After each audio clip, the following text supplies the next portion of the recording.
সাম্প্রতিক পরিস্থিতিতে চট্টগ্রাম বন্দর কেন্দ্রিক বেসরকারি ডিপোগুলোতে রপ্তানি ও আমদানি পণ্যের কন্টেইনারের জট বেড়েছে।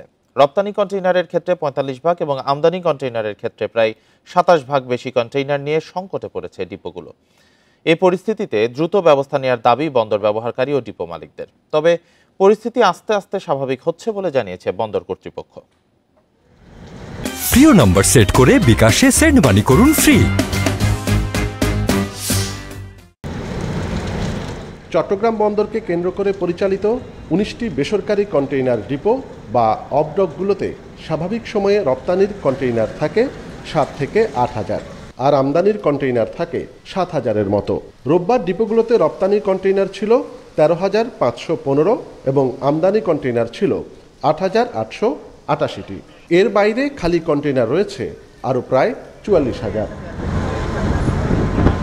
বন্দর ব্যবহারকারীরা বলছেন, নিরাপত্তা ও পরিবহন জটিলতায় ডিপোগুলো থেকে জেটিতে কন্টেইনার স্থানান্তর হচ্ছে ধীরে, যার নেতিবাচক প্রভাব পড়েছে আমদানি রপ্তানি খাতে।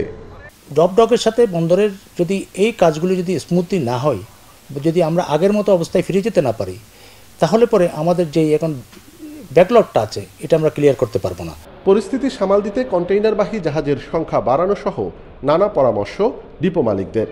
রপ্তানি পণ্যবাহী কন্টেনারের জটটা কমাতে হবে চট্টগ্রাম বন্দরে, এবং আমরা মনে করি যে সকল ধরনের আমদানি পণ্য যদি অফডকগুলোতে ডেলিভারির অনুমতি দেয়া হয় সাময়িকভাবে বা ১ মাসের জন্যে, তাহলে এই জটটা হয়তো খুব আশু সমাধান হয়ে যাবে। তবে পরিস্থিতি এখনও সামাল দেওয়ার মতো অবস্থাতে আছে বলে মনে করছে বন্দর কর্তৃপক্ষ।